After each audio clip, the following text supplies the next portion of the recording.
Yeah, it's streaming live. Go ahead, please.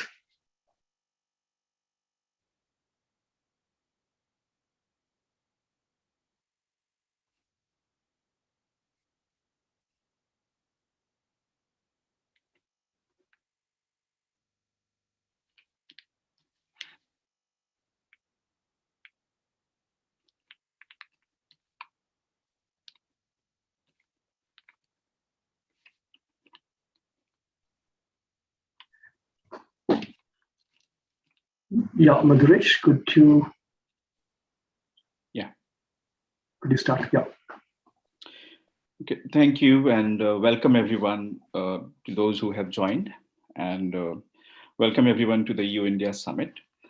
This summit, for those who haven't joined our first session, I would just like to introduce and say that this summit is being organized at a time when we are facing a huge crisis in the country, in India, and EU, and I think it would be appropriate to say that the crisis is of our own making. It's not something which we were prepared for. There was a complete negligence, and our speakers will talk about, and this is what we are reading, we are hearing. I will not delve much into that, but I think what is happening today is something which has been in making. And the topic of this particular session, farmers and the land rights, it's about the crisis, the agrarian crisis. It's about the fact that for 5 months, the farmers in India have been sitting have been sitting on the roads. They have been on the streets protesting against 3 farm laws, and this has been there in the making. It has been the crisis which they are trying to address, the crisis which they are trying to fight, the agrarian crisis. It has been there for a long time. This 5 months of protest, people can say this has been spontaneous. I would say it's not spontaneous. The agriculture in India has been in crisis for a very long time. On an average, 20,000 farmers commit suicide. This is the official data.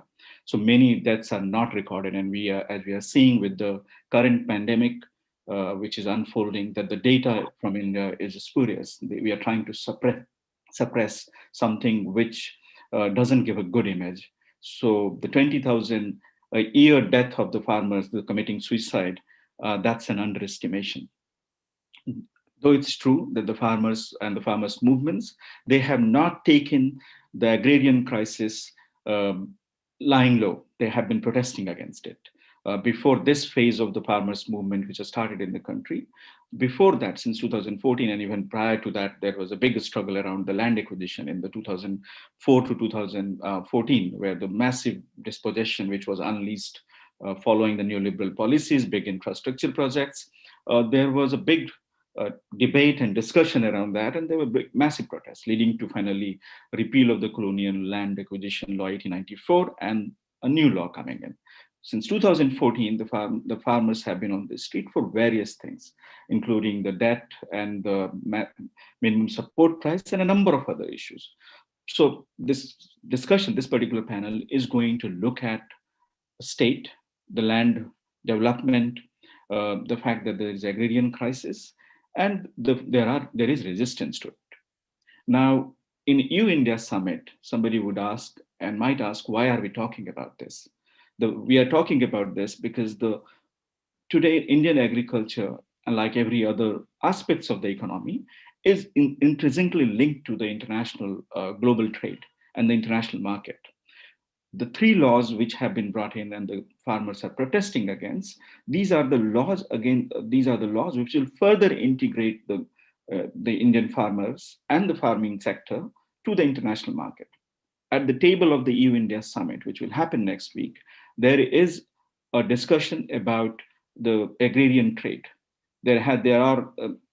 These negotiations have been going on for a while, and the EU countries want access to the Indian market and opening up further for access to their dairy products, to the other goods and the other processed foods and everything.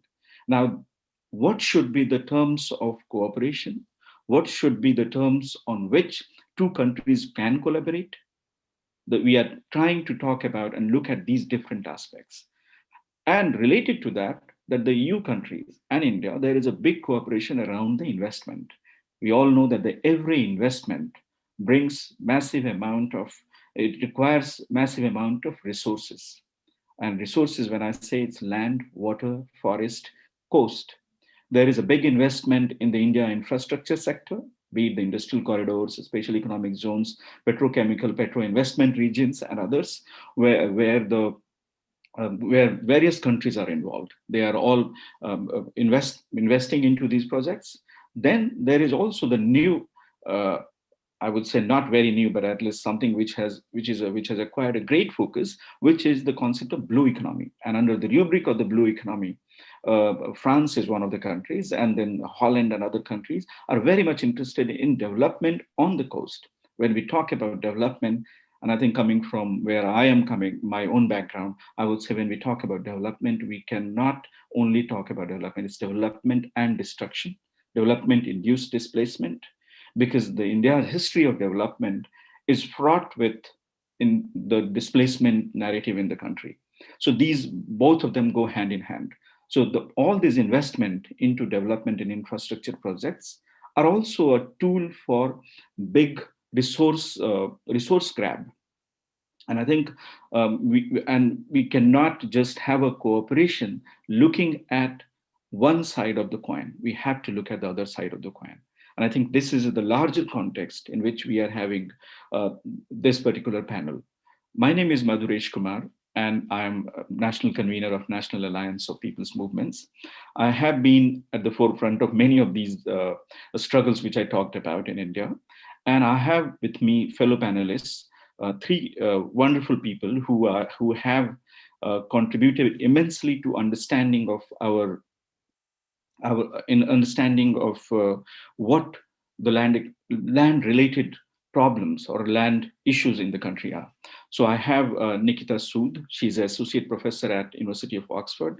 She's a historian by training, and but she has studied and looked at the history of development in the country. And she has tried to look through how development models are being sold in the country, how every government comes on the plank of the development, and then what does it mean? Has India really developed?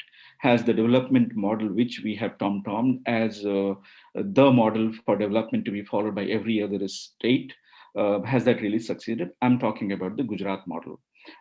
Nikita has authored a wonderful book around that, and it's called The State, a Biography of Gujarat, Liberalization, Hindu Nationalism, and the State, a Biography of Gujarat. In another book, her book, The Making of Land and the Making of India, these are the two books where she has traced what I just said about the development history of India and how it's not only development, there is politics, there is Hinduization, what we are witnessing and what's unfolding. It's about life of people, life of a nation. So welcome, Nikita. We are grateful to have you. Then we have Namita Wahi. She's the director of the Land Rights Initiative at Center for Policy Research. And I think I must acknowledge that as an activist and as many of us who are on the ground who have been fighting, we have benefited immensely from the work Namita and her colleagues have been doing at the Land Rights Initiative. Because we fight for bringing a law. You struggle to change a law, to bring a new law. And then what happens to that law? Because what the government does is that it's trying to destroy that law and not implement it. I'm talking about right to resettlement, rehabilitation, the new land law of 2013. That law has been under attack. And Namita and her colleagues have been constantly writing, critiquing, following development at each of the state. Every state has been trying to implement this, break it, change it, amend it. They have been following it, analyzing it, and helping activists on the ground and wider community, policymakers, researchers, journalists, everyone, and what to make sense of it and how to challenge those amendments to the law, which the government is trying very hard to deny rights of the people. So welcome, Namita. She has been writing, researching, and also they will be, I think she will also announce, but I'm just saying that you must visit the website they have, and they're going to come up with a new website, which will be a massive database of all the land laws in the country with some commentary, with analysis and everything. So welcome. The third person we have today is Tarak Kate. He comes from, and I think I just talked about the farm suicide in India. The hotbed of the farm suicide in India is the Vidarbha region in the North Maharashtra. And he comes from that area. And since 90s, he has been trying how to stop the farmer suicide in that area. He's botanist by training, but he's committed to sustainable rural development through the appropriate use of science and technology. These are big words, but I would say uh, in practice, he is a practitioner. He has been practicing on his own farm, different practices, how to practice non-agricultural farming.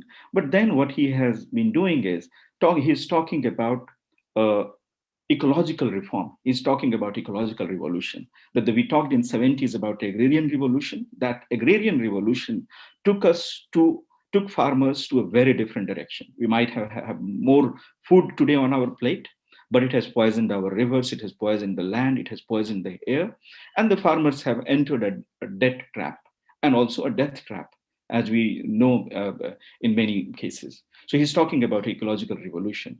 In EU India Summit, I think the talk on the agrarian reforms, but also talk on the ecological issues. In the first session, we talked about the climate collaboration, but then we also need to look at the fair trade, the organic or organic agriculture and all. So the Tarak will touch upon some of these issues. So we also have Tarak with us. So we have three wonderful panelists.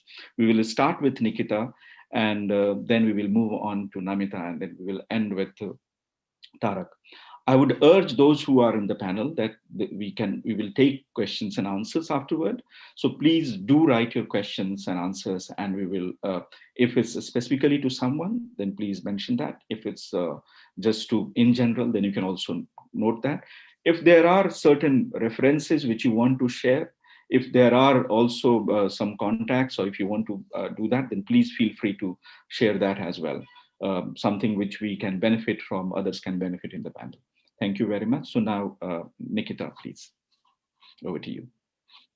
Thank you. Thank you for that very good introduction to the kinds of issues we are discussing, Madhuresh, and to the organizers, including Ritambra, for the invitation.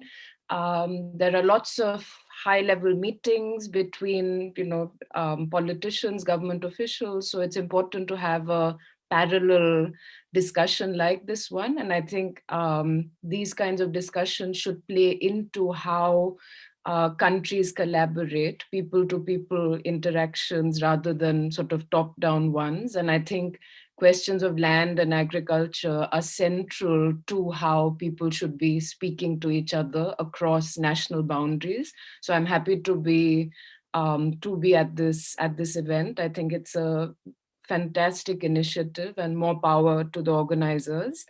So the themes for the panel today are, land and agrarian questions. And I thought, as a scholar of development, but also as a historian, I would sort of contextualize why land and agriculture are, fundamental to trajectories of development. This is, of course, a very old story, but historically, states have tried to identify collaborators on the ground, literally on the ground, who they can govern through. So these collaborators, say in the colonial period, would have been larger landowners who then tax the people in their territory and funnel that tax to the state. So here the relationship is one of money, of taxation and revenue, but also of loyalty. And the post-independence state, in the case of India, continued to have this sort of relationship with large landowners who were loyalists, usually of ruling parties, who fought elections on the ground, who funneled votes and loyalty to the government in power. So this relationship between the state and the people, where some, land-owning people become the chosen ones and become part of the governance structure of societies, how, states sitting in Delhi or subnational capitals can have a hold over large populations, that story is being questioned right now, where from a state and people relationship via agriculture, from about 1991, when India opened up its markets and liberalized, the relationship is sort of shifting of the sort of key actors in society. That relationship is increasingly moving towards the market, particularly big business within the market. That becomes the sort of main collaborator and sort of power center through which the state governs. And I think the agricultural unrest that Madhuresh was talking about, the farm laws, they need to be seen in this context where the state, to quote from a government official who I interviewed a few years ago, and I cite in my land book that Madhuresh was talking about, he said something like, how long will people go on digging holes in the ground? And we need to move them to a 24/7 lifestyle of glass and chrome, of air-conditioned buildings.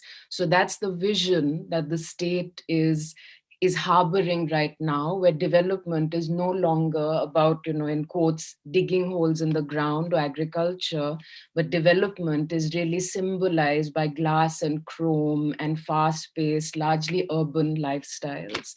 And it is in this context that we need to see the kind of liberalization of land, or the opening up of the land economy that we have seen in India from the 1990s and catching pace in the 2000s, where the state has made it, as Namita knows very well, it's a different story in different parts of the country, but the state in different parts of the country has tried to make it easier for investors, for the private sector, for big business, whether it's Indian or international, to come and set down roots on Indian soil so that they can move people to this sort of sought after development and 24/7 lifestyle.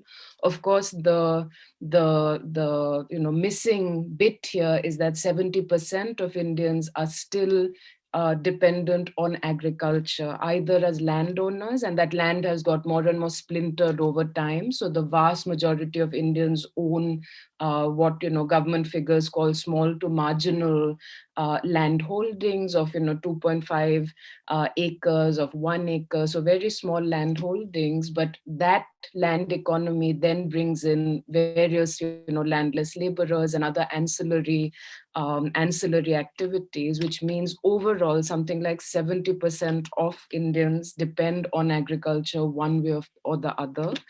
And when you start opening up the land market, when you start liberalizing land, when you start bringing in laws that make it easy for large special economic zones to be set up, huge industrial corridors connecting, say, Delhi and Mumbai, or Chennai and Bangalore in the south, when you start doing that, where do these people go? Particularly when last year, the figures were that we had more unemployment than in the last 45 years. So when unemployment is increasing, industry is not generating the kind of employment that is needed to shift people from agriculture to industry, if that's the state vision, then where do these people go? And that is why we are seeing the kind of protests we are. So agriculture is in crisis because of climate change, because of neglect, because the state doesn't see it as a priority. Industry does not have the capacity to absorb people, particularly because we are seeing more and more automation. We are seeing, less and less dependence on labor.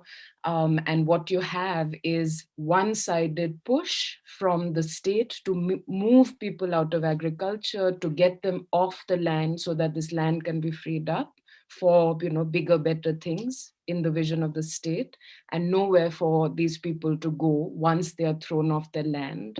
I think the anthropologist Jan Bremen calls these the nowhere people who are displaced, and then there is nothing to absorb them, no land, no occupations, etc. So that's the sort of longer term, the context or trajectory in which the land, state, and agriculture relationship is changing.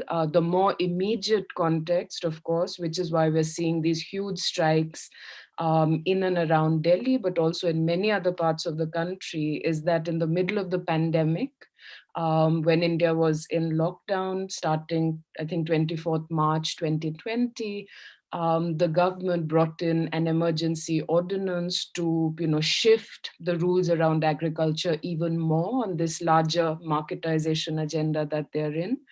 And without any debate, without consultation with farmers' unions or other stakeholders, they brought in laws to further deregulate agriculture and have big corporations able to access agriculture markets more easily, and also to hoard agricultural produce more easily. So while a more interventionist state in the 1960s, 70s, 80s had made sure that you cannot hoard certain essential commodities, now it is increasingly possible for a large corporation with access to warehousing facilities, with access to refrigeration, on an industrial scale, etc., to hoard food, to let the prices rise, and then to release this food when it sees convenient, when it is convenient for the corporation, thus hiking up prices for the consumer, but not reaching those to the producers of the food.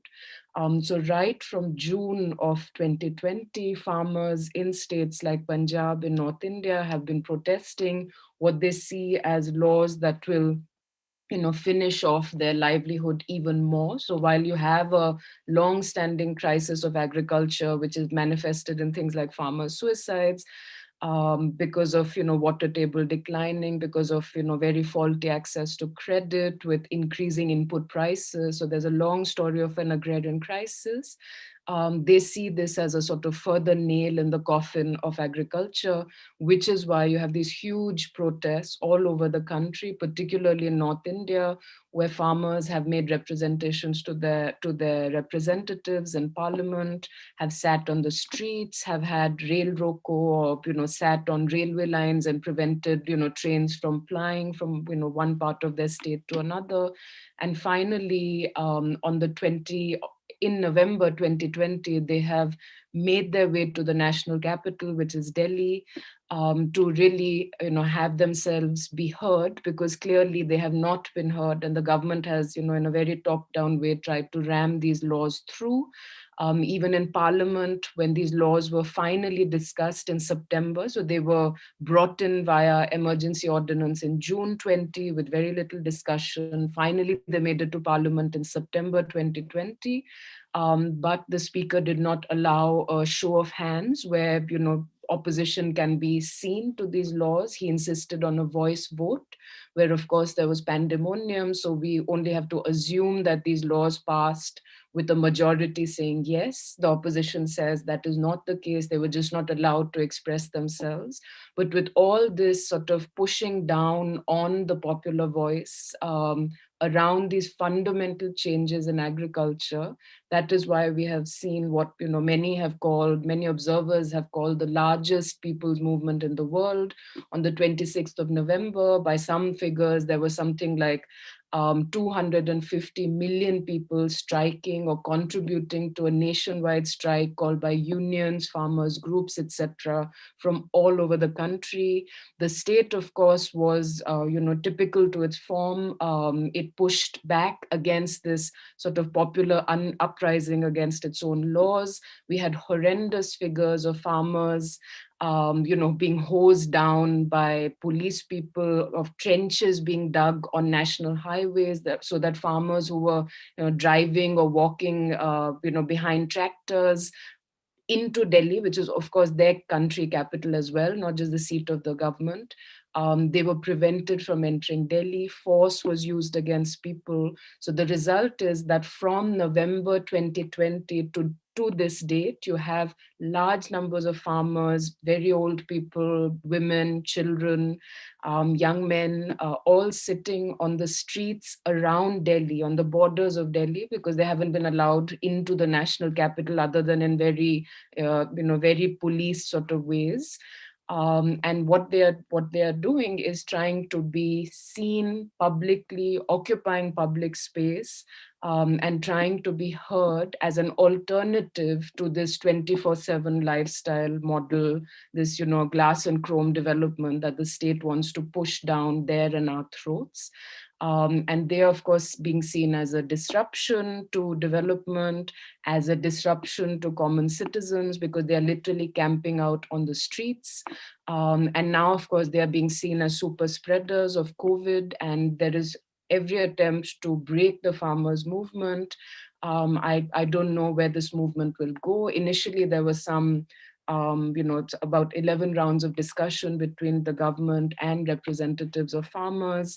Those discussions have stopped, and the farmers, of course, were very adamant that they would only leave the boundaries of Delhi if these laws were repealed in full. They were not happy with, little changes being made to the laws, such as initially the laws said farmers could not go to court if a corporate farming arrangement did not work out. They had to go to the district administration, to the bureaucracy. The farmers have consistently said that, well, the bureaucracy, like the politicians, will support big corporates who are out to buy their produce.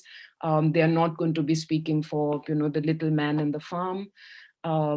So the farmers were adamant that they want the laws repealed in full. The government was absolutely not ready to budge. So what we have is people on the streets for over 150 days in very tough conditions during a pandemic, through a very, severe Delhi winter. And now, with increasing heat, I think it's 44 degrees yesterday and today in Delhi.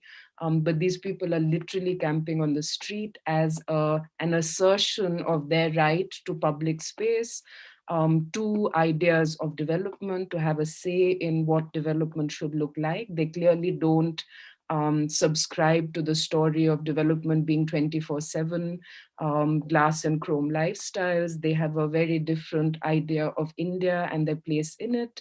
And it is incumbent on governments to hear them. With the kind of strongman, authoritarian, anti-democratic government we have in India right now, they may not be heard, but I think that's where these kinds of people's movements and even summits like this come in to insist that more popular voices be heard, that EU-India summit is not just between government representatives up there in offices that we will never access and not know how decisions about our lives are made.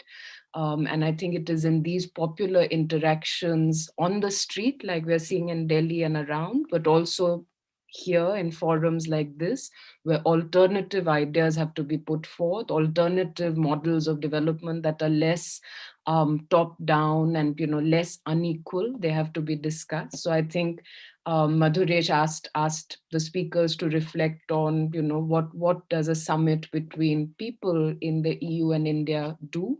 I think we must be pushing in whichever forum is available to us questions around current development models. And these development models don't just affect Indians, whether farmers or people displaced by dams, etc., or fish workers. It affects everyone. So EU farmers have all sorts of demands around subsidies, or being protected from your free trade agreements, around the use of pesticides, around the use of antibiotics in the poultry and other farming industry of meat, etc. So there are all sorts of more popular voices to be taken into account. And I think that's what a summit like this should be doing. So thank you for inviting me. I think my 15 minutes are up, but I'm happy to answer questions now or later.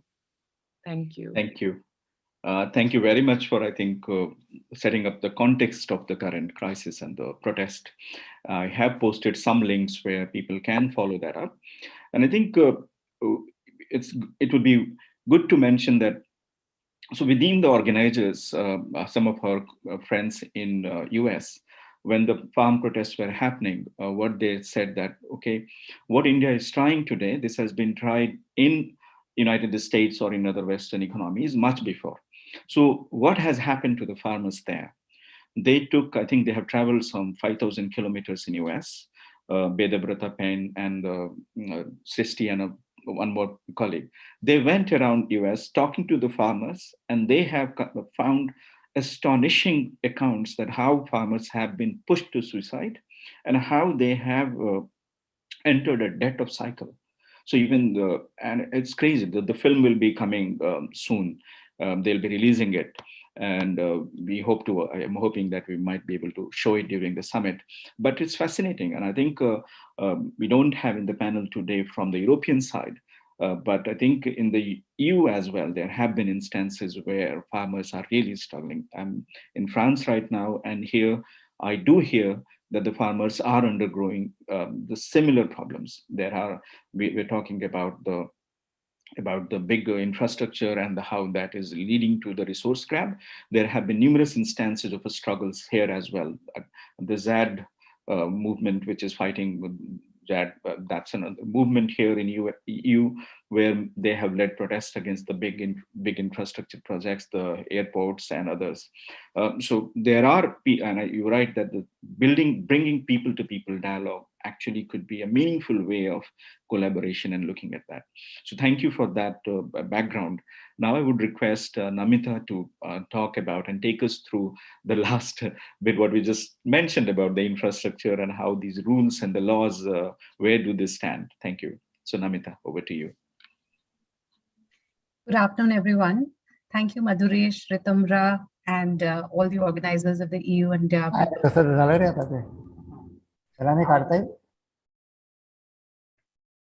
Sorry, please go ahead, Namita. Yeah.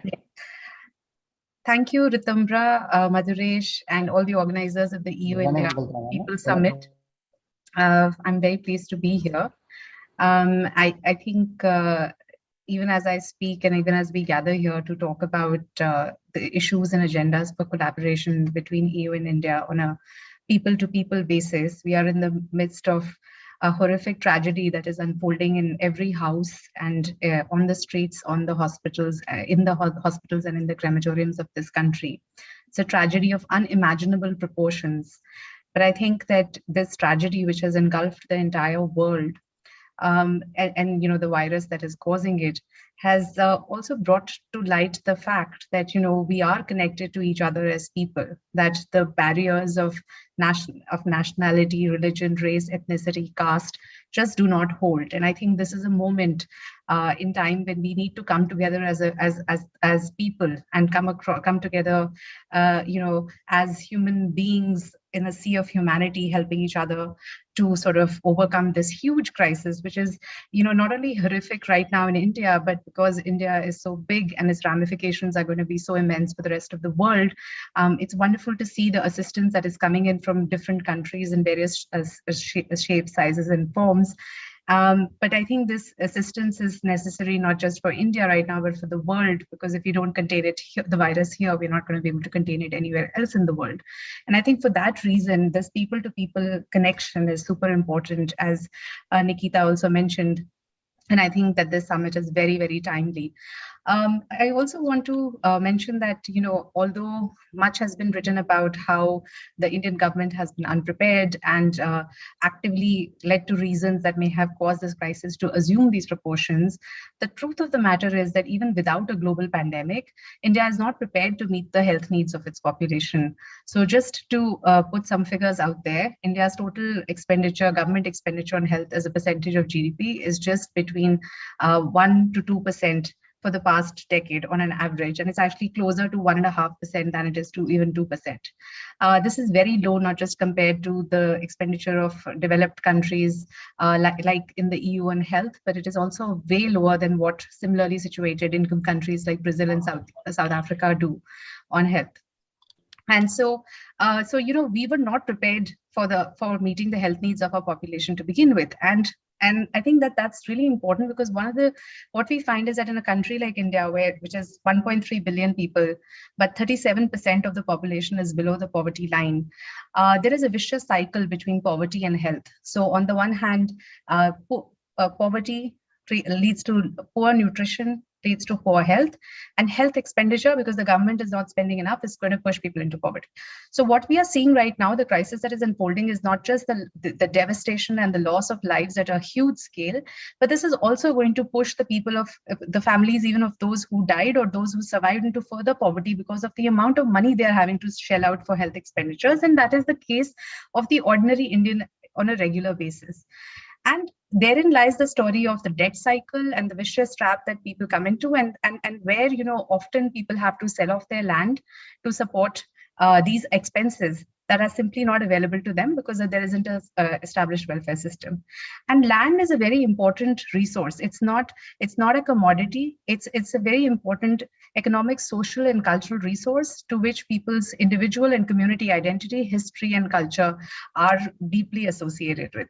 So when we think about, you know, our development model, and, you know, there's a lot of discussion about land, labor, capital, and, you know, land is kind of placed in the same category as labor and capital, but it really is not, because that has the ability to, you know, not only generate livelihoods for people, it has the ability to provide us a housing unit, it has the ability to really be self-sustaining in itself. So losing land is very different from losing money or economic resources. That's very important for us to understand, because often people who are speaking in development speak don't really get it. The second thing I want to say is that development expenditure as a percentage of GDP in the past decade has been about 20%.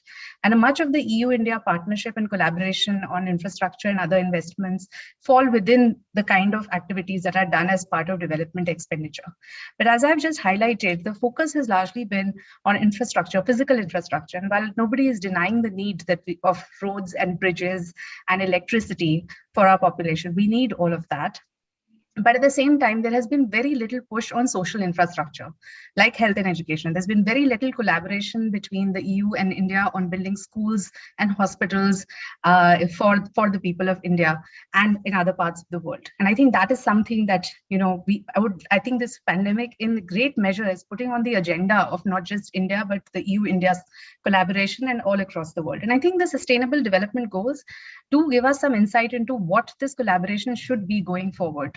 And land is so crucial to many of the Sustainable Development Goals. So no poverty, zero hunger, good health, which I've explained how, you know, often, the ability land can sustain people to have the kind of nutrition they need for health, even in the worst crisis.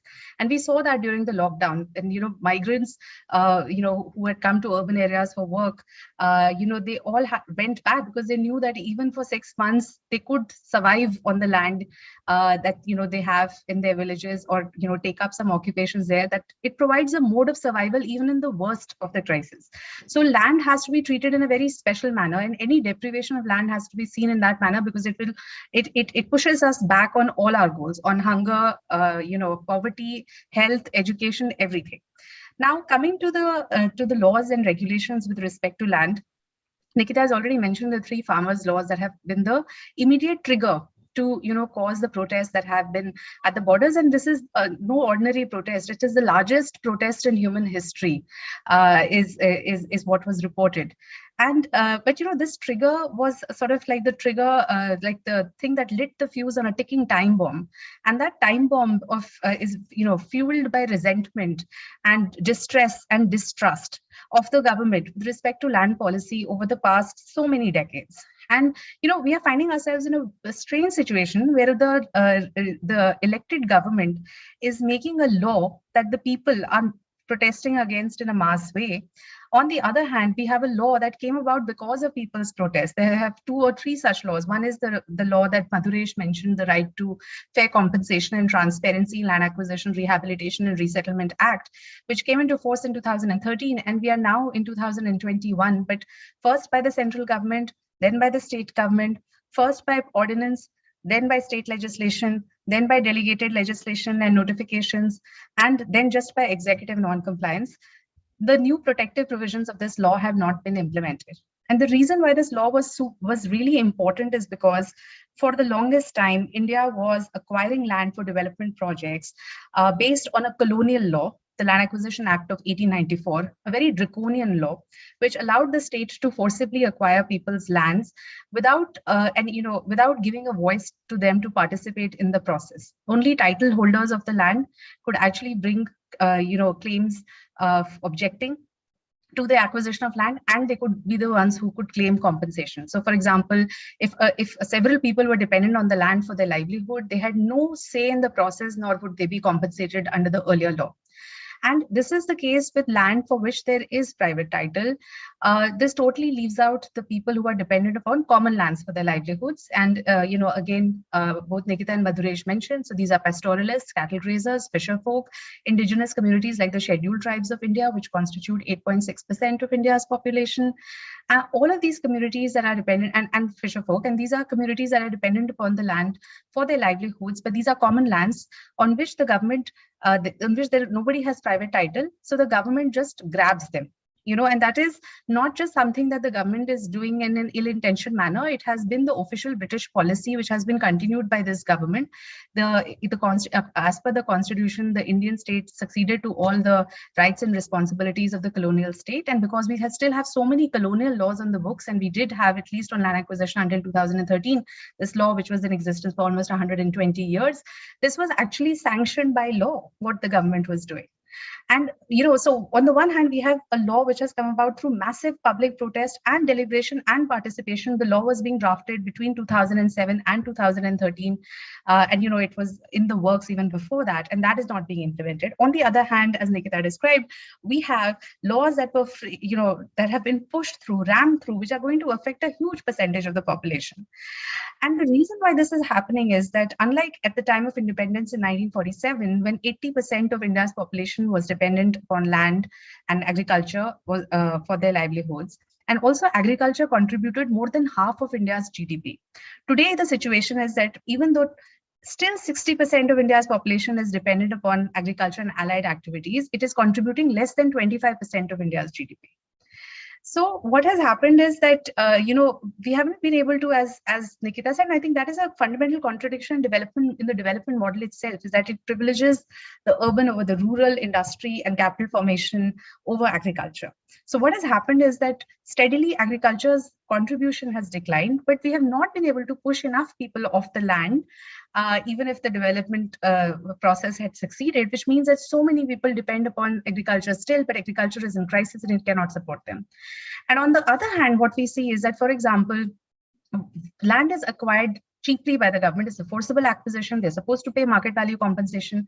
But the way that compensation is calculated is that often we don't have sale deeds in those areas. So they are acquiring at circle rates, which tend to be much lower than the market average. So basically, these farmers are losing their land at very low prices. But what they then see is that this land is redeveloped for urban districts around where they are. And suddenly the land, for residential development or, urban development, etc., that land is being sold to private players at a very high price. And it's happening just next to them. So as a result, what we find, and land conflict is one of the biggest sources of conflict in India. 7 million Indians are affected by conflict over 2.5 million hectares of land. This is on-ground conflict, and which threatens investments worth $200 billion US. So that is the conflict that is happening on the ground. Our study of the land acquisition conflicts in the Supreme Court, we found that a quarter of all decisions of the Supreme Court over the last 70 years have to do with land, of which a significant percentage are related to land acquisition cases. Of the land acquisition cases, the maximum number of cases come from litigation on the following categories: land development, which is urbanization. So the bulk of the litigation is coming from that. And then it is also coming from housing projects, and it is also coming from defense and railways and so on. But in the planned development cases, the maximum number of cases for compensation and so on are coming from Punjab and Haryana. And when we look at the total litigation, the bulk of it is coming from 20 urban districts. So the reason why it is coming from these urban districts is because here is a farmer in Haryana who is seeing his land being used to redevelop Gurgaon and Faridabad, which is, areas where the litigation is coming from. And, and the money that they were given for compensation, but most of this acquisition has happened under the earlier law, under which there was no obligation to rehabilitate or resettle. There was no obligation to conduct a social impact assessment. So even if these people have got some compensation, that money runs out over a period of time. It is invested in the things that people need to invest in, like health or weddings and things like that, maybe to buy some assets.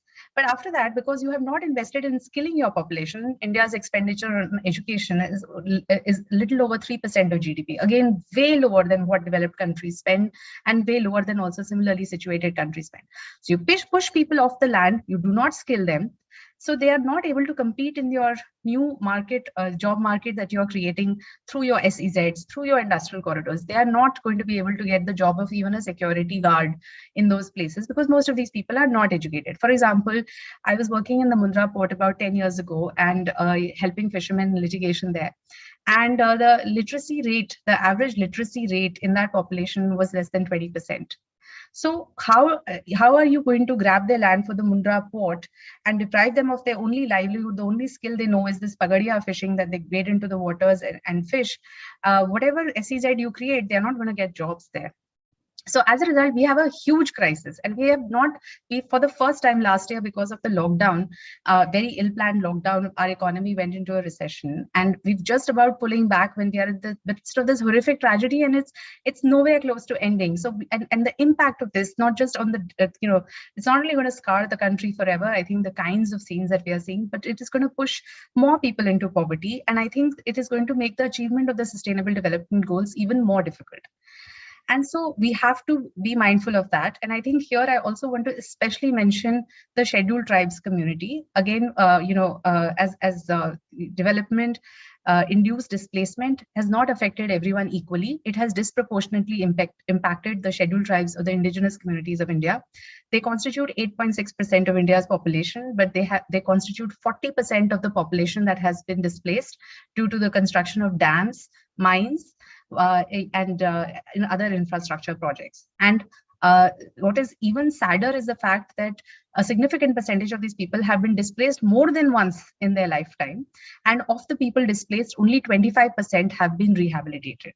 And where they have been rehabilitated, because indigenous communities have a very intrinsic relationship with land, which is sacred to their community identity and history and culture, just moving them and giving them a different piece of land completely destroys that sense of community identity, renders them extremely vulnerable to the pressures that they face from the homogenizing, the homogenizing tenets of the mainstream population, and makes them extremely vulnerable. The psychological impacts of displacement are just unimaginable. Just like the psychological impacts of this current tragedy, I think will have to be studied over a period of time. The psychological impacts of displacement then again translate into the kind of support we need to provide to the population. We are seeing an expansion in mental health needs of the population and their ability to then participate in the developed economy. So I think that these are some of the challenges that, we have to think about from a people-to-people perspective, because we also tend to look at these things in silos, like clean drinking water and sanitation. The problem is that when you do mining and you don't have rules and regulations, and whatever rules and regulations you have, every infrastructure push that comes about. Nikita mentioned that, there is a race to the bottom in terms of environment and regulatory things, because every state wants to get those MOUs signed, with the billions of dollars of investment. But my advice has always been that, a project which is stalled is no good at all. An investment which is caught in land conflict is no good at all. So it is in the interest also of the people who are investing in these projects to ensure that these safeguards are implemented. And I think it is very important that any EU-India infrastructure push, should have an expansive definition of infrastructure to include social infrastructure, not just physical infrastructure. Understand that every bit of land that is being acquired for those projects is going to displace people, and what are going to be the devastating consequences of that. And therefore, ensure that the new Land Acquisition Act or other kinds of international safeguards, pre and prior informed consent, social impact assessment, rehabilitation, resettlement, are mandatorily done before they go ahead and acquire the land. And I think if those things are done, then we can actually have a humane and participatory development model, because nobody is denying that development is necessary. But I think the issue is whose development and at whose cost. These are the questions that we have to consider. And those are the questions that can be resolved if we have a more holistic understanding of land, water, climate, and so on. Like ill-planned land acquisition without, creating land banks, no rationalization of land needs, destruction of the environment. These are going to push us into catastrophes. I think the world has got a sense of catastrophe right now, what it looks like, and it is extremely ugly, extremely painful, distressing, and heartbreaking. So I think together we can actually focus on all of these issues and try to build a better future for the EU-India collaboration and the world at large. Thank you, Namita. You packed in a lot of information, data, and as you said, so I'm sure it's been very informative, but also analytical. And thank you. Just to add to what you said, and I think that in 2013, when we had the new land law, then at that time, and in fact, even today, the government of India has no data on how many people have been displaced till date by the development-induced displacement. And that says a lot about how much we care about people who lost in the process of development. There are informal estimates. Walter Fernandez has spent, I think, decades of his life just collecting the data. And I think his estimate says that somewhere around 50 million, that's 5 crore, yeah, 50 million have been displaced. If we add all kinds of displacement, internal displacement and everything, it would say, Medha Patkar, she said that it's 100 million at least. And worst of it, that the government doesn't have the number of the people who were displaced, but also they do not have the numbers of how many people actually received any kind of resettlement, rehabilitation, or compensation. The rough estimate was that 17%, Walter Fernandez study in 1995, I think, it said that 17% of people who were displaced, they received any kind of compensation. That's 17. So what happened to 83% of the people who were displaced? They were just left to fend for themselves. And that's something which continues even till date. There is a social impact assessment, one of the clauses and one of the processes for which we all fought. And I think since 2013, it's 8 years, and maybe 1 or 2 projects where the social impact assessment for any new project has been conducted. So that's the state of affairs, what we are talking about. Other point I would like to add, just because we were talking about infrastructure and the investment, and Namita gave us the figures of what the terms of how much investment they are looking at. The European Investment Bank does have complaints mechanism. So looking at the social and environmental, if you have complaints regarding any of the projects they are funding, social and environmental damage which it's causing, or even issues relating to accountability and other measures. But our experience, and I think Tata Mundra case, which you mentioned, where the International Finance Corporation was funding that particular project. So World Bank, International Finance Corporation, or Asian Development Bank, European Investment Bank, a lot of the communities, when they have reached out to them, lodging a complaint, using the laws they themselves have come up with, many a times it's very difficult to get access to any or get redressal to any of the complaints you have filed. And that's something which says a lot about the terms of cooperation, that we have laws, but it's not only about Indian laws. We have laws in these institutions, but they also do not get implemented. So I think any collaboration has to have this particular thing, that we will adhere to the laws we have made. And if we don't do that, then there is no point talking about investment, collaboration, and about partnerships. Partnerships has to have the trust of the people. And I think that trust is today what is not there. And I think both the speakers have talked about how the current pandemic is showing that people have no trust in the government, because somewhere people to people, they are ready to collaborate to help each other and find oxygen cylinder on hospital beds and reach making people are resorting to social media to look for help, and the people are helping each other, but somehow there is a great trust deficit in the governance. And I think, talking of that people's initiative, I think now I would turn to Tarak ji. He is our third speaker, and he is going to talk about how his own initiative. He comes from the region, as I mentioned at the beginning, that he comes from a region which is the hotbed of farmer suicide, Vidarbha region in the north of Maharashtra, central India, where the most of the farmers' suicide deaths have been reported from. So he comes from there. He has been working hard to how to help farmers in switching to agriculture, which will not push them into the debt trap and death trap. So welcome, Tarak ji. Let's talk about the ecological revolution and what it could look like, and the people, individual farmers and people like us as well as consumers, we have a lot of role to play in it. So welcome, and over to you, Tarak ji. Friends, at the outset, I wish to thank the sincere thank to organizers of this workshop or summit, which is very pioneer and very novel in itself. For the invitation for one of the panelists of this session. I will focus. I will use the PowerPoint presentation to have my narration. So can we start our PPT? Yeah. So actually, although the title is Farmers and Land Reforms, I will be concentrating on the plight of farmers, and it will be going beyond the land reform issue, since we have to have many aspects to be dealt with. So next. So I start with the next slide, please.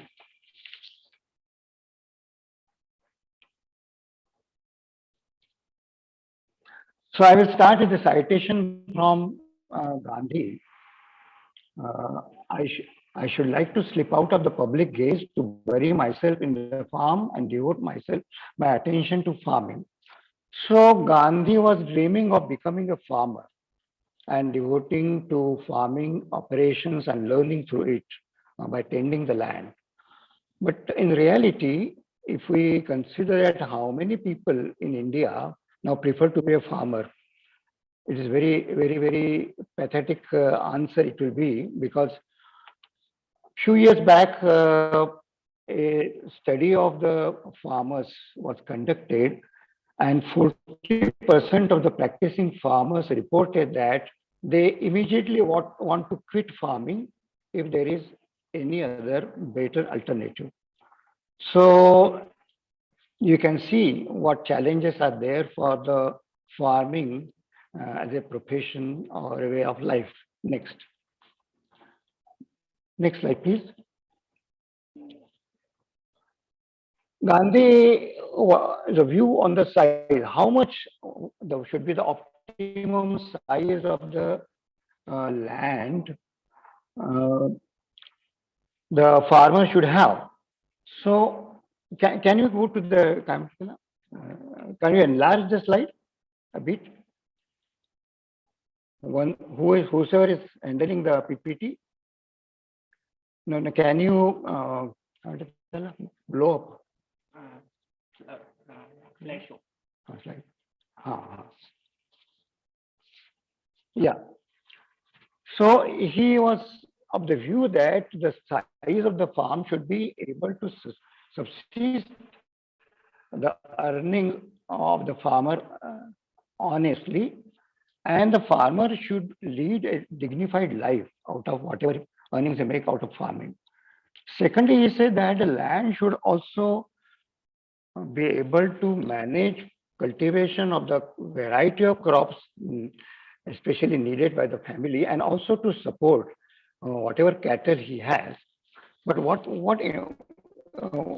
is more interesting is that he was talking about retaining biodiversity and capacity of the farm to rejuvenate itself. And I was surprised because they are the modern day concerns. biodiversity as well as what we call now as the regenerative farming. So, so, but the point is that do the farmers have that much size of the farm they are holding at the moment? Next slide, please. So here I come to the comparison. Next slide, please. Comparison between the European Union and India. Now, besides the number of landholders and average size, what is interesting is the comparison of the small farmers. Now, in EU, the 65% of the landowners, they hold less than 4.9 hectares, but they have a share of the utilizable area of agriculture that is 6.1% only. Utilized agriculture area is 6.1 only.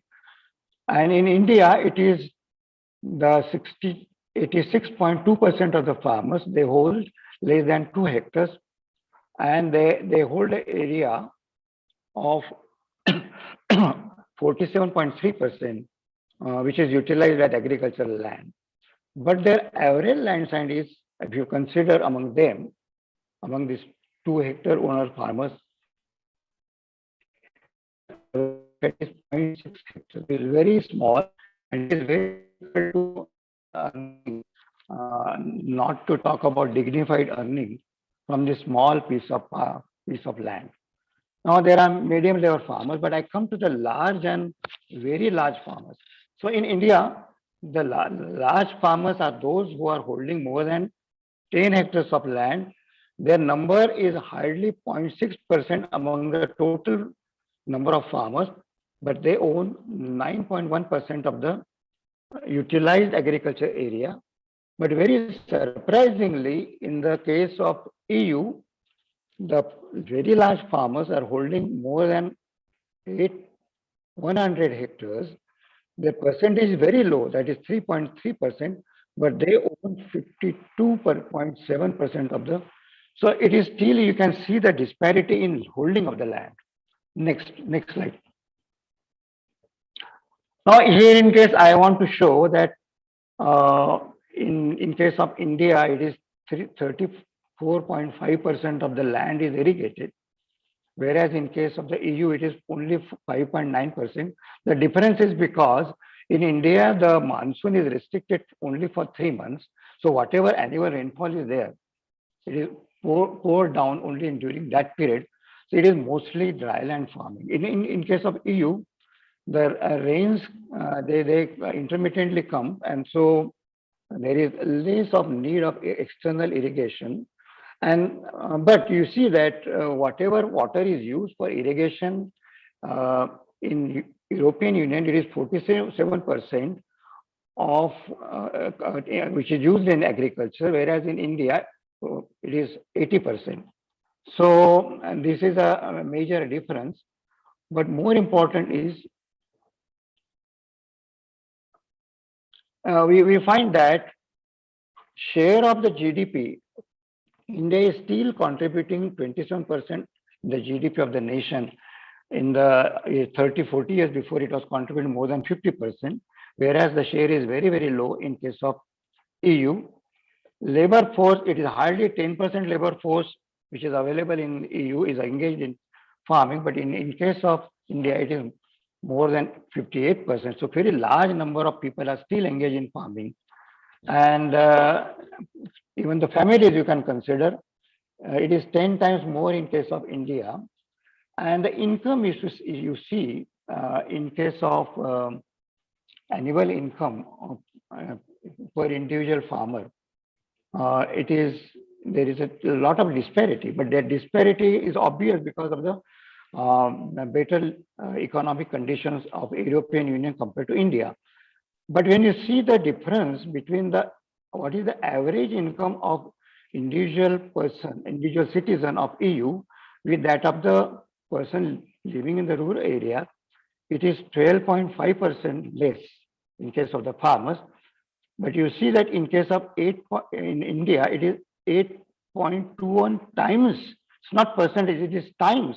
So it is quite tremendous difference you notice with average Indian income and the average farmer income. Next. Okay.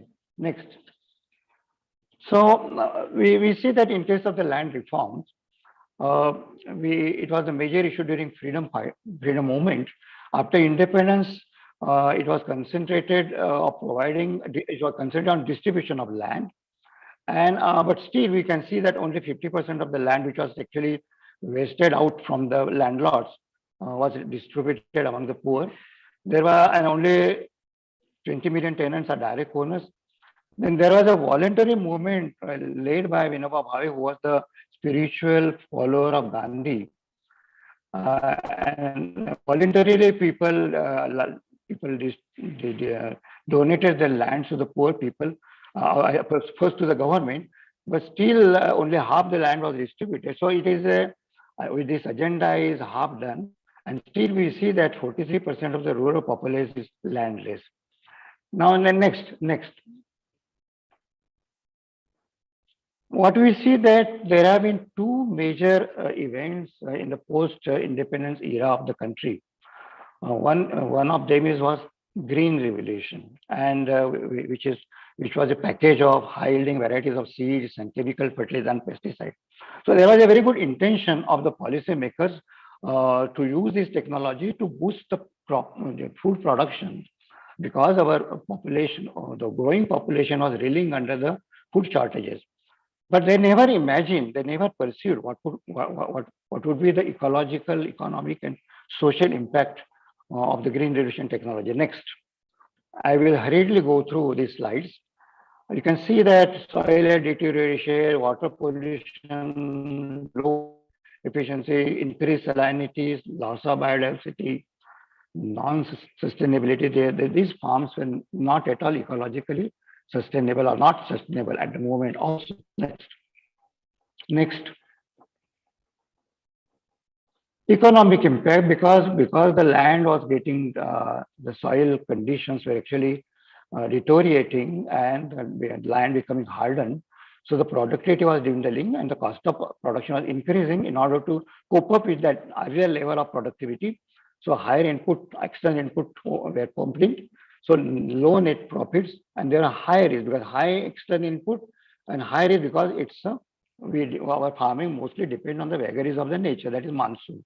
And so there was an outflow of money from village to city instead of cities to village, and there have been imbalances. Some of the regions like Punjab and Haryana, they become richer at the cost of the other regions of the country. Next.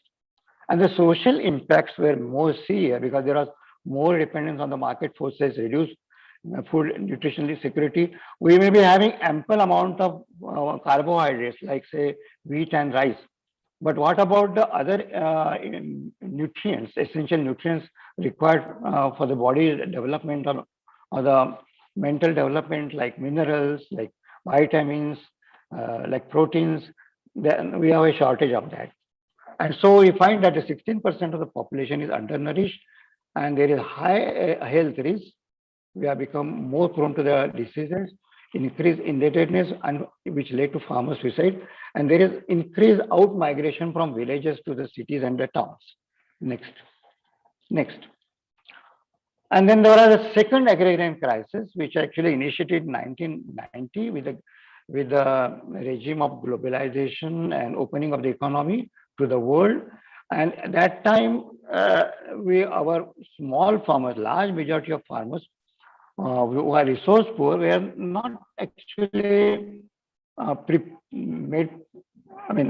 were not prepared properly for the competition, world competition with their counterparts in the world. And that's why we find that it was a major distress for them. And as a result, we find that more than 300,000 farmers committed suicide in the last 2 decades after the regime, after the opening of the country to the globalization. And this process is still going unstopped. Next. So if you consider the income of the farmers and economic plight, the income per agriculture household per month it is just Indian rupees 6,426, which is equivalent to euro 71. Of course, but if you compare to the lowest ladder of the bureaucratic system in the country, which is a peon, his salary is 3 times more than that of the average agriculture household. So you can imagine how the farmers are struggling. And that is why we find that we also find that 52% of the farm households, agriculture households are indebted. And the average debt is 47,000 rupees. And it is also noticed that 70% of the India's farm families spend more than they earn because they have to meet their needs, and they have to also face the inflation. And one of the major expenditures is on the healthcare, which has also gone 3 times more in the last 10 years. And so they get indebted, and that debt is the main cause of the suicides. Next.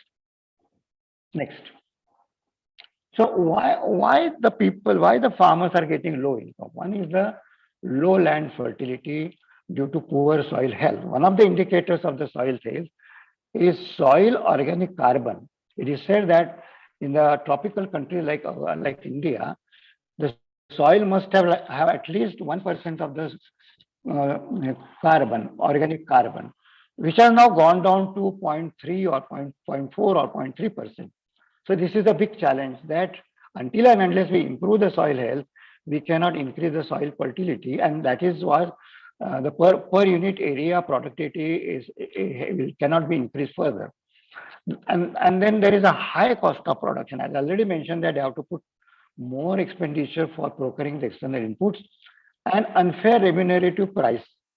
The price is not actually meeting their in coping with their expenditure, and that is why they are incurring a lot of losses. And the agriculture farming, I mean, agriculture business is also making a lot of losses because of the unpredictable climatic condition, erratic monsoon, which is actually being faced by the farmers. Next. And there is a direct correlation between the fair remunerative price and poverty reduction. In China, we see that in the period of 6 years, their real incomes got doubled due to higher price ensured to them, and the poverty actually was reduced to half. Even in India, the poverty got 3 times lower during a period of between 2004 to 2014 as compared to 1994 to 2004, as farmers got better prices for their produce. And because they are not getting better prices, the malnutrition is there, and then they are coming into the poverty trap. Because if the poverty is there, rural poverty is there will be more people will be malnutrition. So it is better, in order to get them out of the poverty trap, it is necessary to pay them better price. And that is why the farmers are protesting for the MSP, that is minimum support price. They are asking for minimum, they are not asking for the maximum. This is more important. Next. So what is the way out? I mean, I feel based on my almost 25 years or 30 years of experience working among the small and marginal farmers, large number of marginal farmers, resource poor farmers, I see that we have to bow to nature, nurturing the nature. So whatever form of resources there are there in the villages, in the rural areas, in the form of soil, water, vegetation, they have to be augmented, conserved, and then we have to make a judicious use of them to be utilized in the farm or for farming. And most important, attention has to be paid to the soil health improvement. Then the point is using ecological principles to farming. Now it is called as agroecology, which also which takes into consider the agrobiodiversity. It's not only crop biodiversity, animal biodiversity also, the tree biodiversity also. The farming should be regenerative and resilient, especially resilient to the vagaries of nature. And then we have to build linkage between producer and consumer so that both of them could be benefited.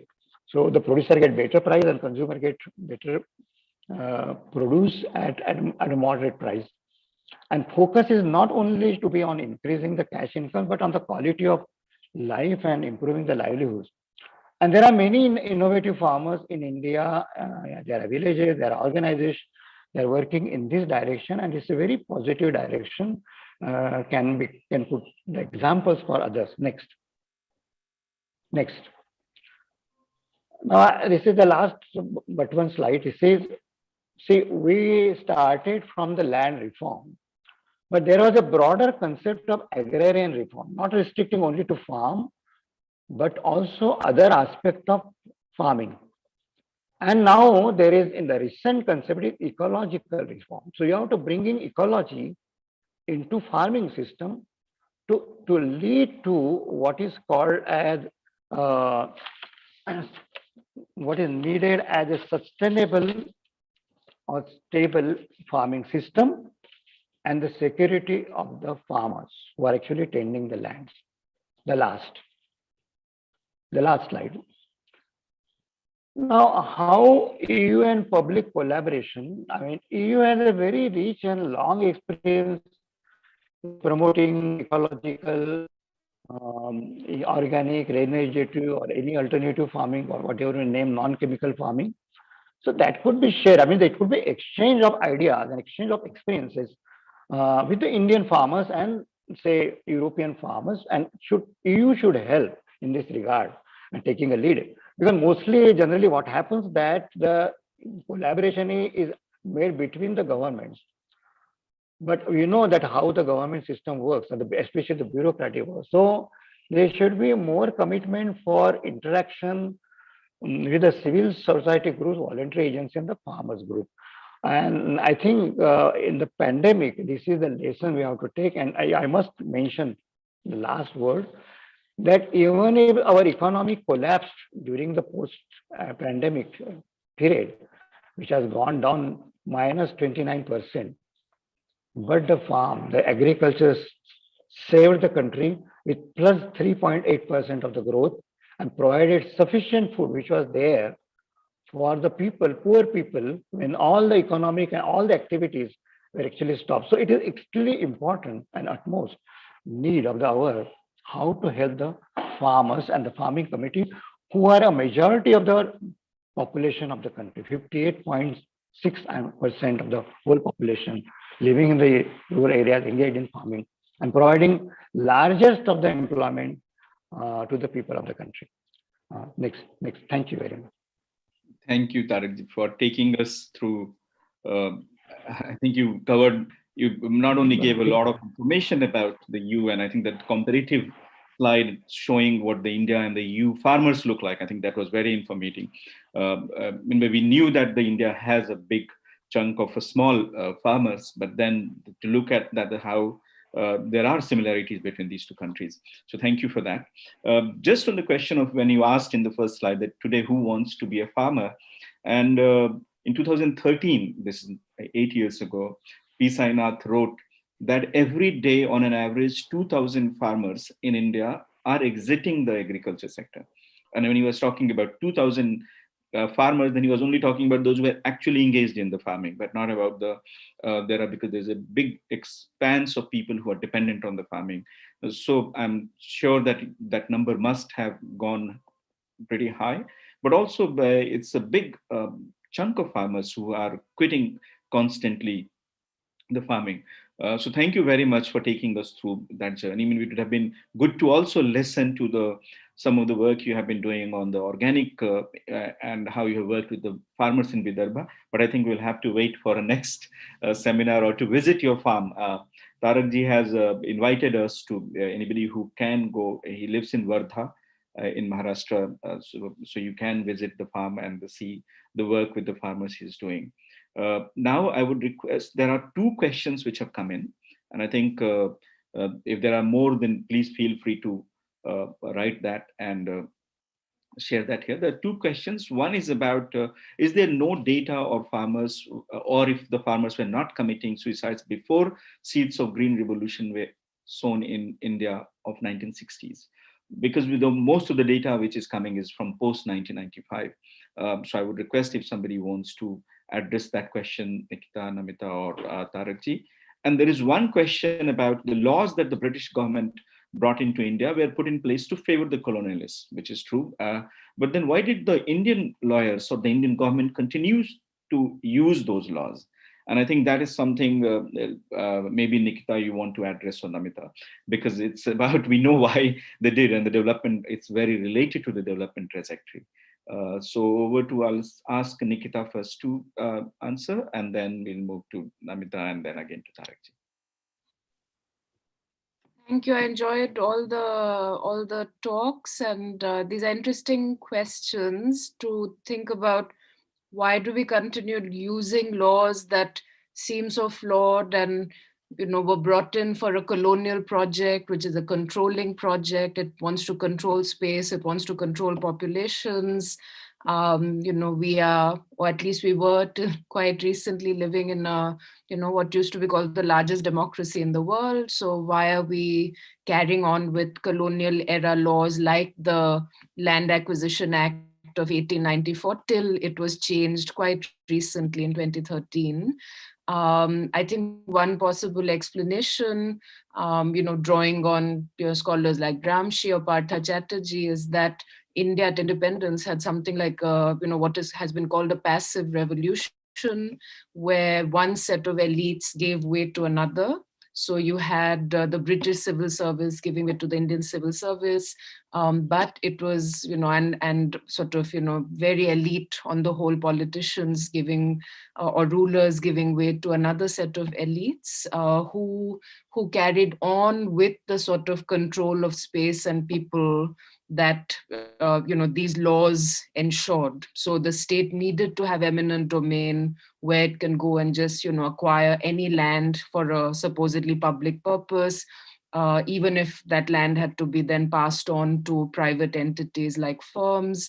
That keeps the control of the state alive on land and people. So that passive revolution is certainly one reason why those laws have not been changed, unless there has been a popular movement, like we saw in the run-up to the change in the Land Acquisition Act. So democracy has worked, but there are so many laws to go through that these are still very elitist laws made for a top-down state. And here I have to caution against the kind of populist politics we have now, where we have a government which is populist, which came in saying it was led by someone from a very humble sort of background, and this was against the traditional elites who had ruled India. Of course, it is not like this government has come in with lots of pro-people laws. Its laws, in fact, are perhaps even more anti-people, such as these farm laws we've been talking about, than we have seen in previous regimes. So just because someone says they're non-elite does not mean they have, and we don't have popular representation in our state. We didn't under colonial times, and we don't now either.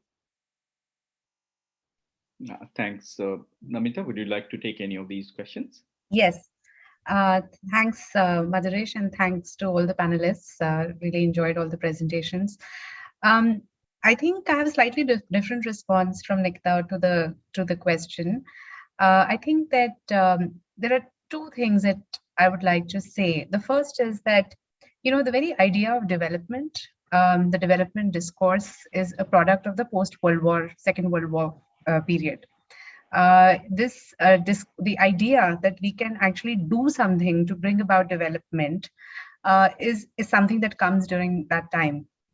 And this idea, the development discourse, which was premised on lifting people out of poverty and alleviating the lives of millions of Indians, is a utilitarian discourse. It is grounded in the philosophy of the greatest good of the greatest number. And indeed, the situation at the time of independence was dire. India went through a partition, 6 million people crossed borders in the largest mass migration of human history. So this is a government that is seized with humongous problems, the problems of land reform that Tarak has highlighted, because people are desperately poor. There is a threat of communism, that there will be violent revolution if the government doesn't do something to actually alleviate poverty. There is the partition. There's a need to resettle refugees. In India's GDP, in the drain of wealth that the British did from India had reduced the country, which has a lot of natural resources, to extreme poverty and deprivation. The literacy rate of the population at the time of independence was just 18%. So huge challenges before the government, and a lot that they needed to do. Within that democratic process that was there, and but it was this development discourse which was setting the agenda, the utilitarian nature of the development discourse is pitted against the rights discourse, which also comes about in the post-World War period with the UN, the UDHR, the Universal Declaration on Human Rights, and so on.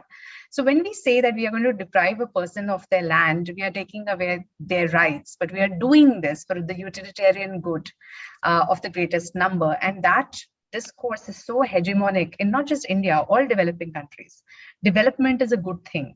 And in that process, there have to be sacrifices. And I think that was the language that was there at the time, right after independence, that, the land reforms have to happen. And, land reforms should happen because we need to actually ensure that land is redistributed amongst the poor, that the government was wanting to do these things. And these are fundamentally undemocratic in the sense, they're democratic in the sense that they have a lot of popular support, but obviously they are going against the rights of existing people. So as a result, there was a lot of resistance from elites, and land reform didn't happen in the way that it should have. As regards to land acquisition law, there were amendments to the Land Acquisition Act in 1984, which improved compensation payments and so on. We see a huge spike in litigation post these provisions, because suddenly people can actually get more compensation if they go to the court. So there are, so what I say about laws is that amendments and reforms are sort of, the safety valves on the pressure cookers. So that pressure was alleviated from time to time as people were able to mobilize. Also remember, India is 350 million at the time of independence. We are 1.3 billion now. India's development expenditure as percentage of GDP was 3% at the time of independence. It's 20% now. So the more the development expenditure, the more the projects, the more the need for land, and there are more people dependent upon the land in absolute numbers. Our population has quadrupled.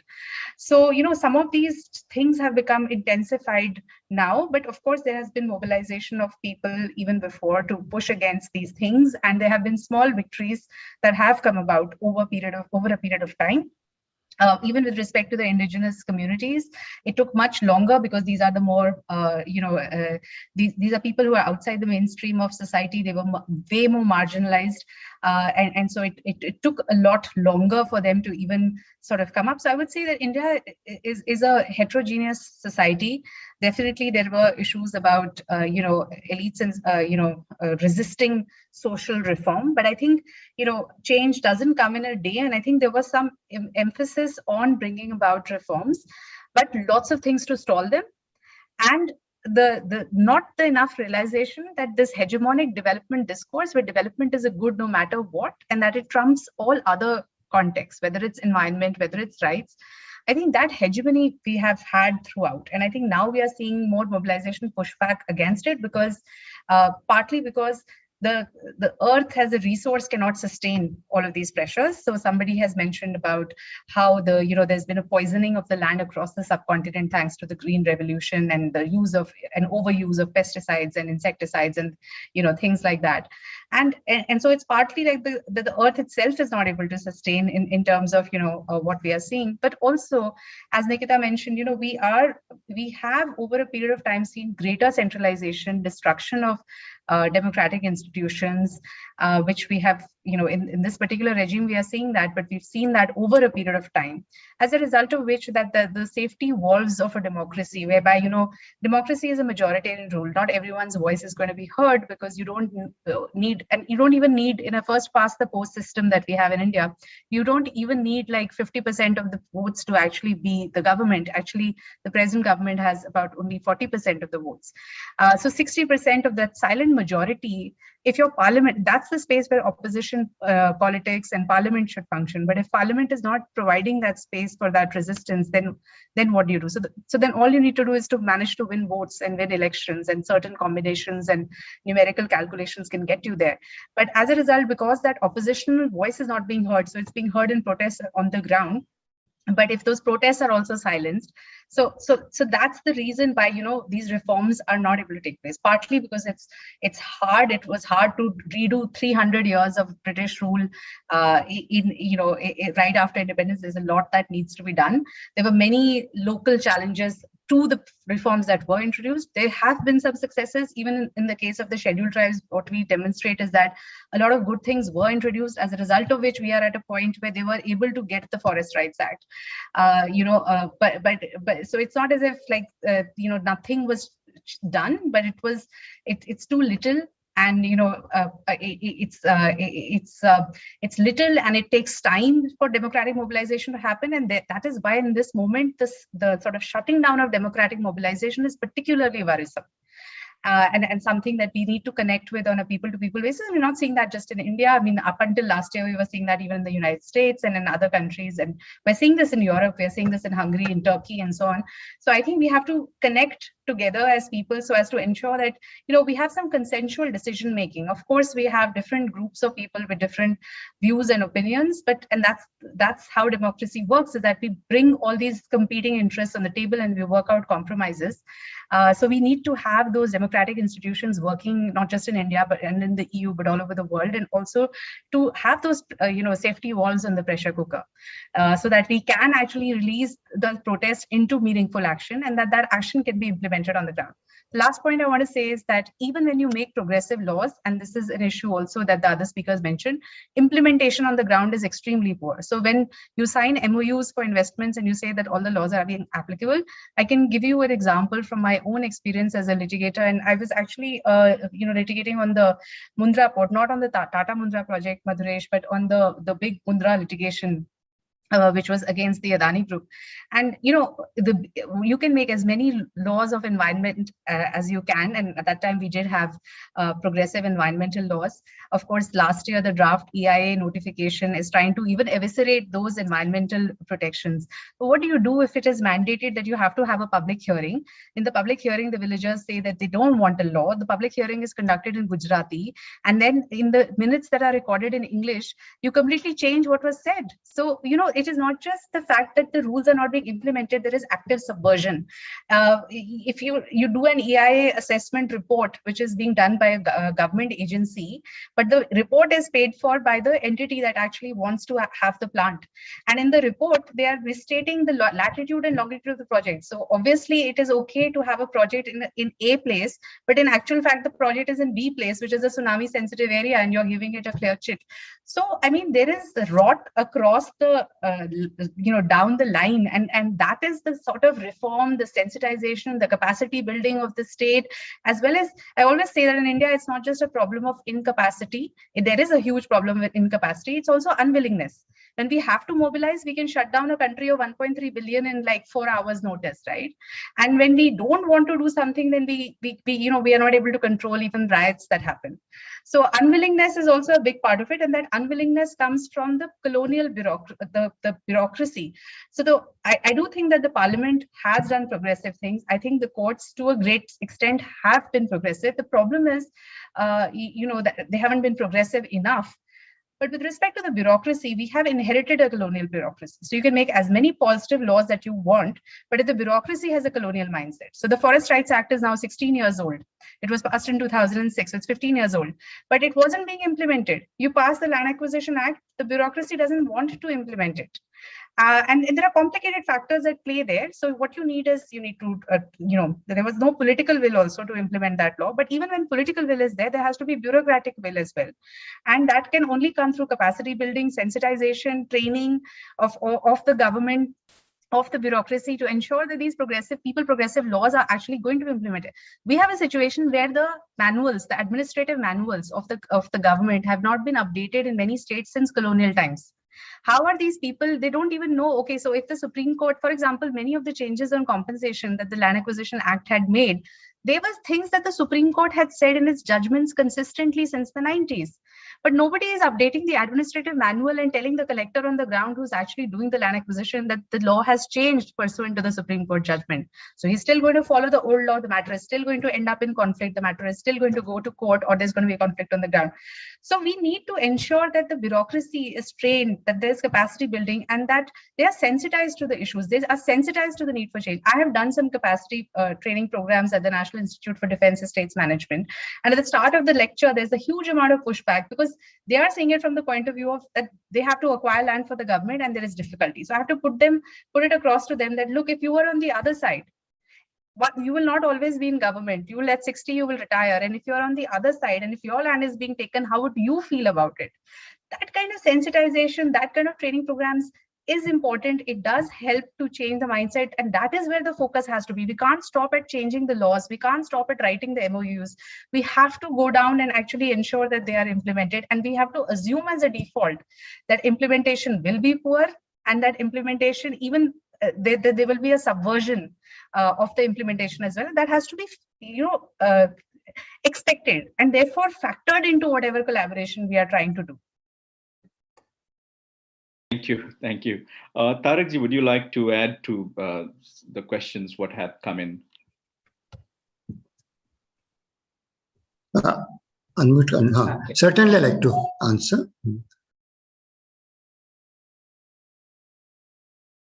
Yeah, what is the question? Sorry, I'll just repeat it. There were two. There is one question which I think that if there are any datas of farmer suicides before 1960, when the agricultural revolution was happening, why is it that we only have data post 1995? The second is about when the Britishers made those laws were continued to use even post independence because the Britishers had made it for their own benefit. But why is it that the Indian state decided to continue using the law post-independence as well? Sorry, go ahead, please.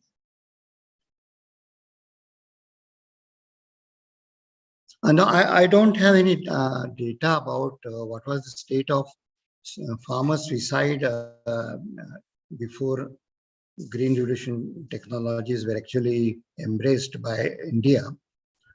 But definitely the number was low. I mean, there was indebtedness, that's true. But it was not to that extent because most of the farmers were actually using the local resources as inputs for the farming. So when they were made to purchase something from many inputs from the market, then the indebtedness started and led to suicides. So that is so. But the situation after 1990, when actually the prices, the agriculture, the commodity prices or the agriculture produce prices slashed down in competition with the world food prices or agriculture commodity prices. So that was major shock. About the laws, which laws you are talking about, I just don't know. I mean, which specific laws we are talking about? We are talking about the fact that the Colonial Land Acquisition Act 1894 continued. Then the defense, several laws associated with the land acquisition, they continued. Meanwhile, Nikita and Namita have addressed that question, so it's okay if you skip that. That's fine. So better not to answer. Yeah. But I'm against. But surely I'm against these laws because they have been imposed. Whatever changes have to be made in or against the farmers' interests, the stakeholders have to be taken into confidence. They were not at all taken into confidence.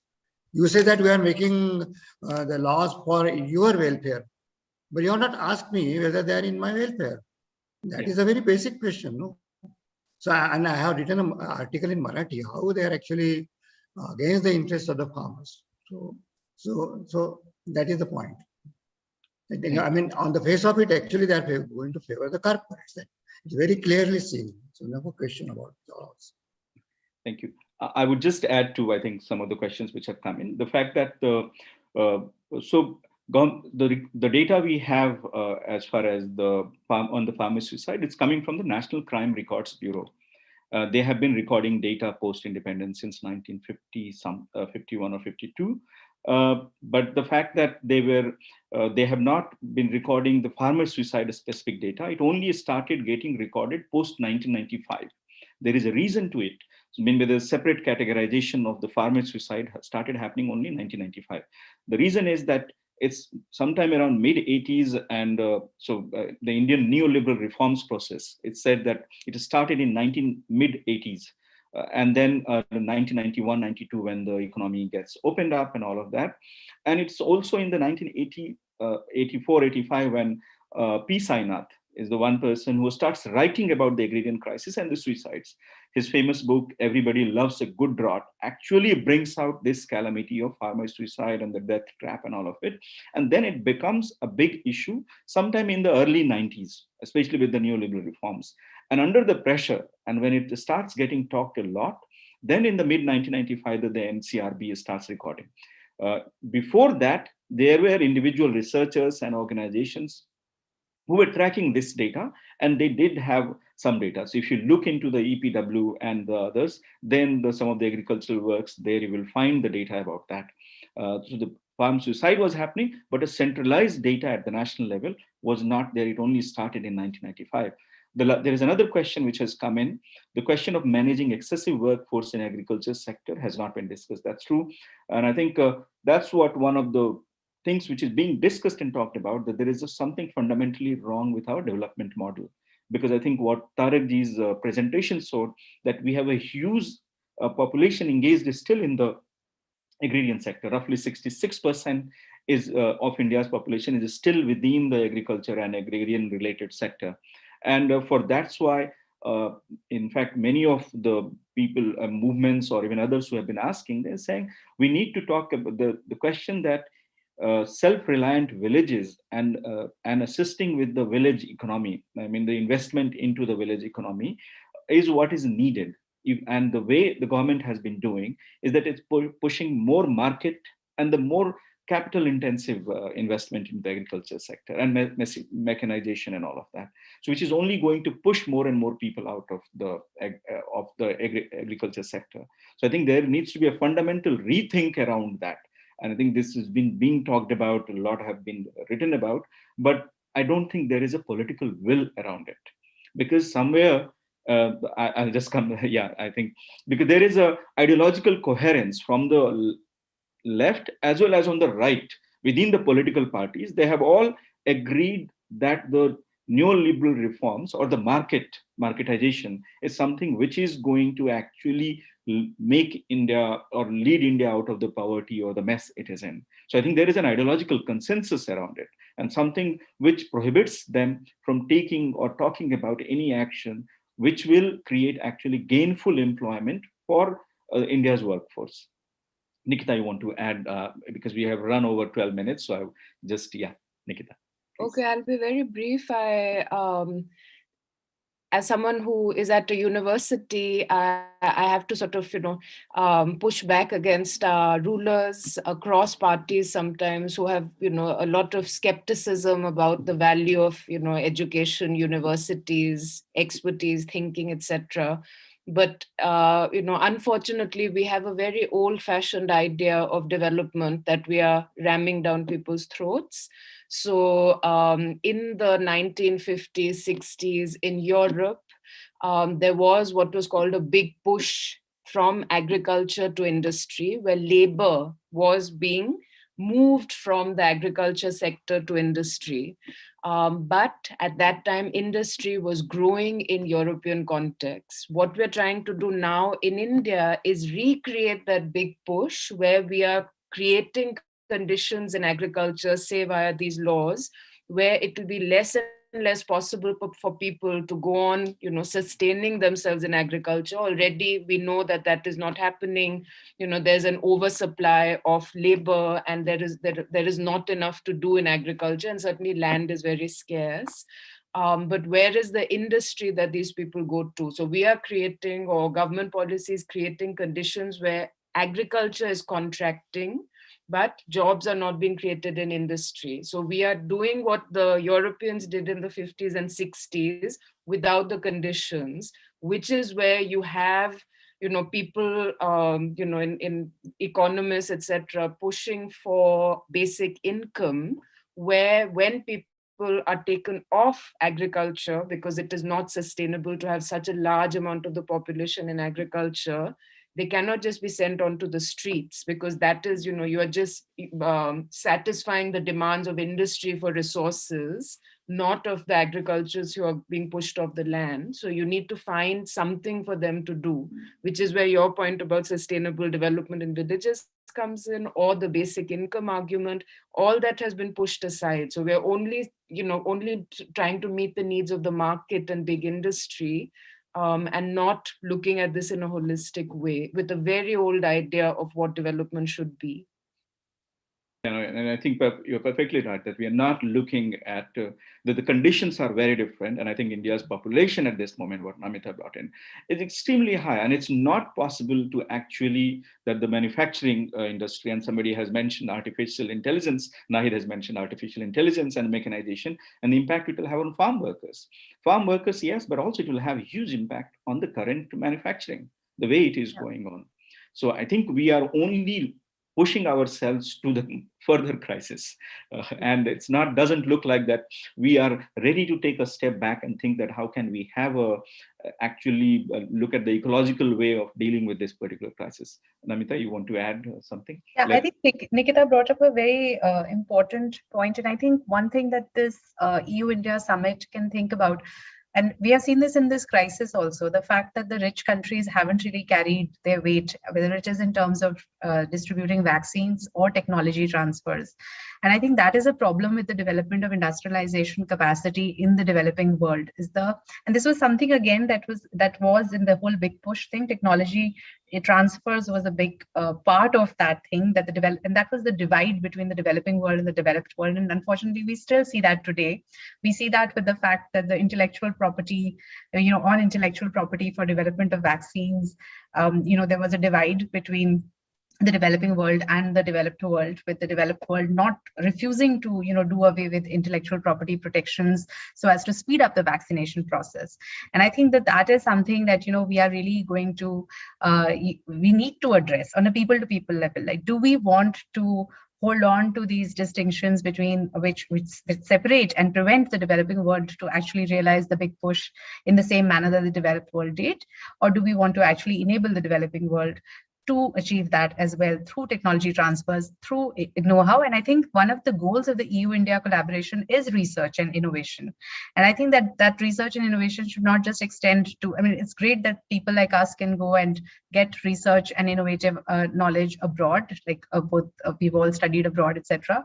But we need to have that transfer of technology, that innovation, the investment into education and research institutes in India. And it doesn't mean that it only has to be science and technology institutes. We need to have more funding for social science research. We need to be able to understand the impact of this pandemic. You were speaking about the fact that the government of India does not have data on landlessness and suicides, and suicides, you said, the National Crimes Records Bureau.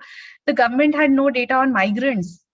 The reason there are no data on migrants is why they imposed this lockdown in this completely ill-thought manner. And in Parliament, the government of India is saying that they have no data on migrants and how many people were impacted by the reverse migration that happened. And the reason they don't have it is because that's not a focus for them. But removing data doesn't remove the problem. And I think that's something that social scientists do. People have estimates of the kinds of issues of migration and migrants, and I think we have to invest in our social science researchers, because it's a whole. Just like land and water and resources are a whole, similarly science and social science research is a whole, and one doesn't go without the other. And I think that has to be on the priority of the EU-India collaboration. Thank you. I think we have touched upon a lot of different aspects. So I think with that, everybody has stayed for even 20 minutes longer. So thank you very much. And I would like to thank all our speakers, Tarak ji, Nikita, and Namita. Thank you for making this panel really great conversation. Thank you. I really enjoyed it. Thank you, everyone, for all the people who attended and who have asked questions. Thank you. We have the next panel at 4 p.m. Right, Ritumbra? You would like to announce Yeah. The next panel will be at 4 p.m. and we will continue to have discussion on agriculture today. And I really like to thank all of you for joining us for this EU-India Summit. And this was a really interesting discussion. I have taken some notes and I will come back to you because as I suggested that we are going to make a roadmap for how the Parliament in EU should engage with the Indian counterparts and see how we can take this further, what engagements should actually be there. So I will definitely come back to you after the summit on these things. Thanks a lot for joining us today. Thank you. Thank you. So see you at 4 p.m. Central European time. Okay, thank you.